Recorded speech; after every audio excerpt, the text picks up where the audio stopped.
A'udzubillahi minasyaitonirrajim. Bismillahirrahmanirrahim. Assalamualaikum warahmatullahi wabarakatuh. Alhamdulillahi wahdah, wassalatu wassalamu ala rasulillah. Saudara-saudaraku Sarung Dakwah Channel rahimakumullah, dimanapun kalian berada, salam kenal di channel baru saya ini. Semoga channel ini bisa memberi manfaat, amin ya robbal alamin.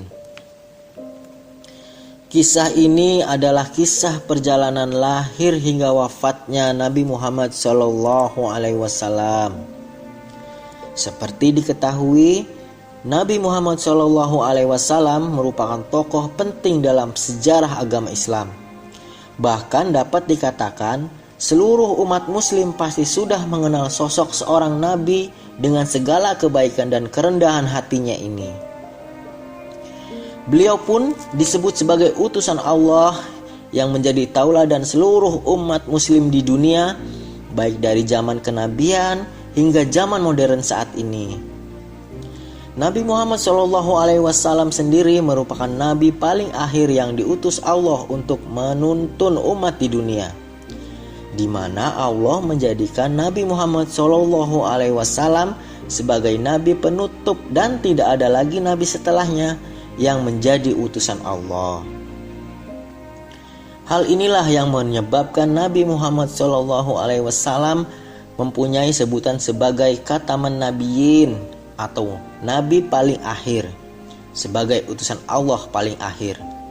Nabi Muhammad SAW menyempurnakan ajaran Allah yang telah disampaikan oleh nabi-nabi sebelumnya. Sebagai nabi terakhir, perjalanan Nabi Muhammad SAW tidak lepas dari upaya menyeru seluruh umat manusia agar beribadah kepada Allah dan menunjukkan mereka jalan yang lurus dalam urusan dunia maupun akhirat. Sama seperti nabi-nabi sebelumnya, Nabi Muhammad SAW mendapatkan wahyu yang luar biasa dari Allah Subhanahu wa Ta'ala. Namun kali ini Allah memberikan wahyu berupa petunjuk bagi Nabi Muhammad SAW untuk membaca kitab suci Al-Quran agar terang dalam menjalani kehidupan. Selain wahyu yang diberikan, kisah Nabi Muhammad SAW yang lain juga tidak kalah menarik untuk disimak. Mulai dari kelahiran Nabi Muhammad SAW sendiri hingga kisah meninggalnya utusan Allah yang mulia ini. Seperti diketahui, kelahiran Nabi Muhammad SAW bertepatan dengan peristiwa pasukan gajah yang tengah berusaha merobohkan Ka'bah. Pada saat itu Allah Subhanahu wa Ta'ala mengirimkan burung-burung ababil untuk menjatuhkan batu-batu pembawa wabah penyakit kepada pasukan gajah yang sedang berupaya menghancurkan tempat suci dan bersejarah umat Islam, yaitu Ka'bah. Di tahun gajah inilah Nabi Muhammad SAW lahir di kota Mekah dan besar sebagai anak yatim karena ayah Nabi Muhammad SAW, Abdullah, telah wafat sebelum Nabi Muhammad SAW lahir.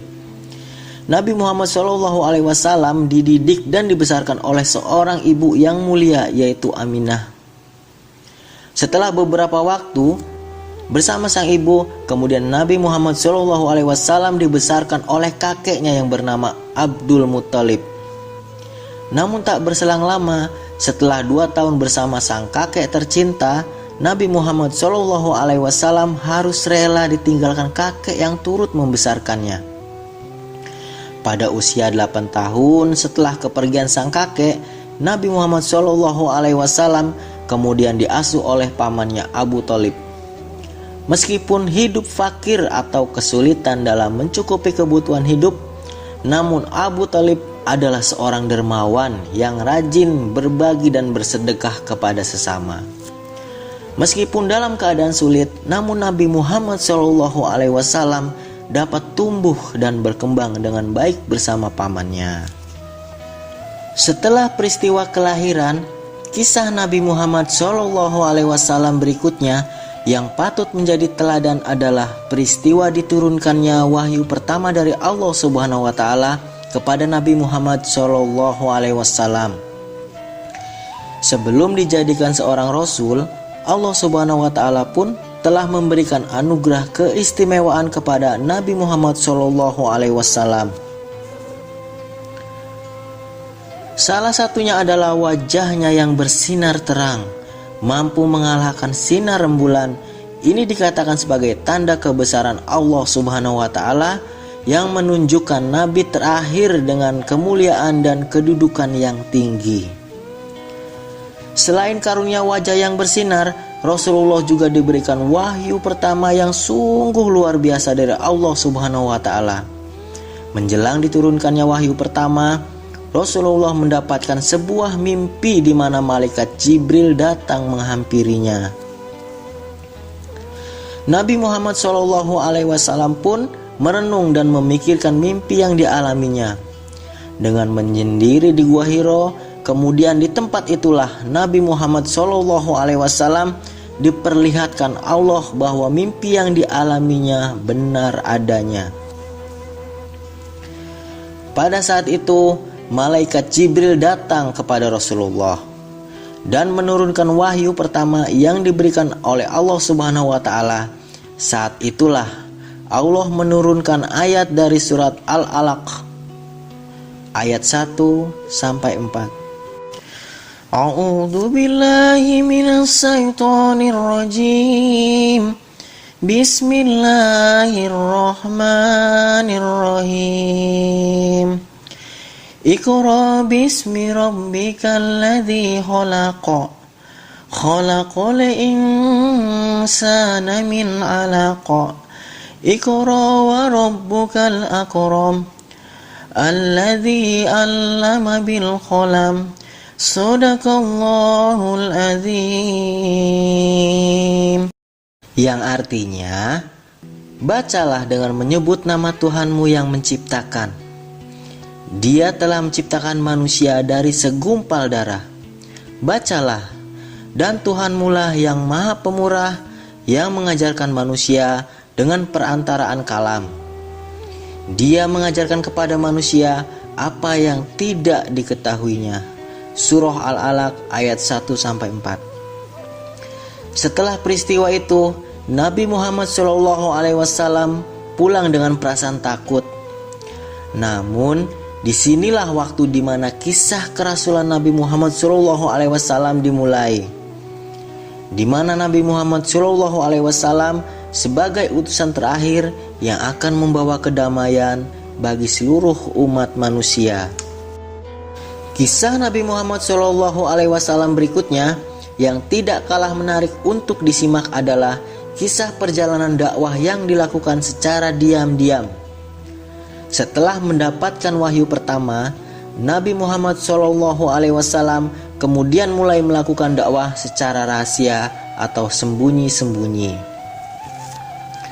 Khadijah, Abu Bakar Al-Siddiq, dan Zaid bin Harisah, Ummu Aiman, Ali bin Abu Thalib, dan Bilal bin Rabah merupakan orang-orang yang menjadi pengikut pertamanya. Setelah beberapa tahun melakukan kegiatan dakwah secara rahasia, kemudian Allah Subhanahu wa taala memberikan perintah untuk berdakwah secara terang-terangan. Perintah ini seperti yang tercantum dalam surah Al-Hijr ayat 94. A'udzu billahi minas syaitonir rajim. Bismillahirrahmanirrahim. Fasda' bima tu'maru wa arid 'anil musyrikin. Shadaqallahul azim. Yang artinya, maka sampaikanlah olehmu secara terang-terangan segala apa yang diperintahkan kepadamu dan berpalinglah dari orang-orang yang musyrik. Berikutnya, peristiwa yang tidak kalah penting yaitu peristiwa Isra Mi'raj. Juga termasuk perjalanan penting dari kisah Nabi Muhammad SAW yang bermakna dan mempunyai pesan mendalam. Peristiwa perjalanan Nabi Muhammad SAW ini bermula ketika istrinya Khadijah dan pamannya Abu Thalib wafat. Meninggalnya dua orang penting dalam hidup Nabi Muhammad SAW ini terjadi pada tahun ke-11 kepemimpinan Nabi Muhammad SAW. Tahun tersebut merupakan tahun yang menyedihkan bagi seorang Nabi Muhammad SAW. Ia harus kehilangan istri tercinta yang selalu mendampingi serta pamannya yang telah mengasuh sejak kecil. Namun setelah peristiwa itu, Allah Subhanahu wa Ta'ala mengutus malaikat Jibril untuk mendampingi Rasulullah melakukan perjalanan dari Masjidil Haram ke Masjidil Aqsa. Perjalanan ini disebut juga dengan Isra Mi'raj.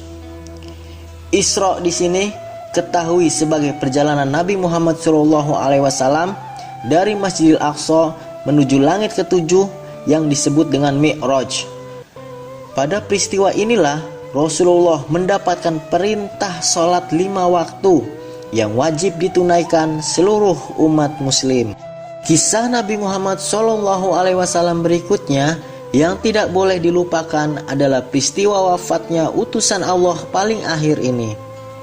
Konon Nabi Muhammad SAW menderita sakit yang dialami selama beberapa bulan. Setelah melewati penyakitnya, Nabi Muhammad SAW dikabarkan meninggal dunia. Pada saat terjadi peristiwa menyedihkan itu, sahabatnya Abu Bakar sedang tidak berada di Madinah. Kemudian setelah diberitahu, beliau segera datang ke rumah Aisyah dan mengucapkan pidato, yaitu sebagai berikut.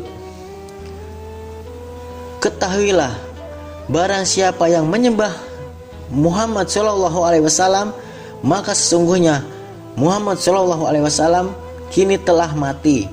Dan barang siapa menyembah Allah, maka sesungguhnya Allah telah senantiasa hidup, tidak akan pernah mati. Kemudian beliau pun mengucapkan firman Allah dalam surah Az-Zumar ayat 30.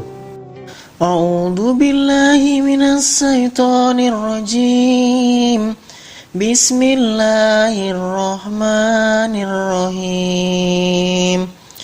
Innaka mayyitu wa innahum mayyitun. Shadaqallahul azim. Yang artinya, sesungguhnya kamu akan mati dan sesungguhnya mereka akan mati pula.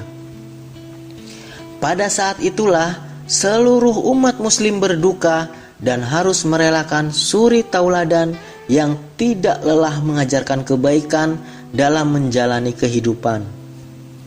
Peristiwa ini akan selalu dikenang umat muslim sebagai peristiwa besar dan bersejarah dari perjalanan seorang yang memiliki segala sifat baik dan kemuliaan. Semoga video ini bermanfaat dan menambah keimanan kita. Yang benar datangnya dari Allah dan yang salah dari saya sendiri. Subhanakallahumma wa bihamdika asyhadu alla ilaha illa anta astaghfiruka wa atubu ilaik. Wassalamualaikum warahmatullahi wabarakatuh.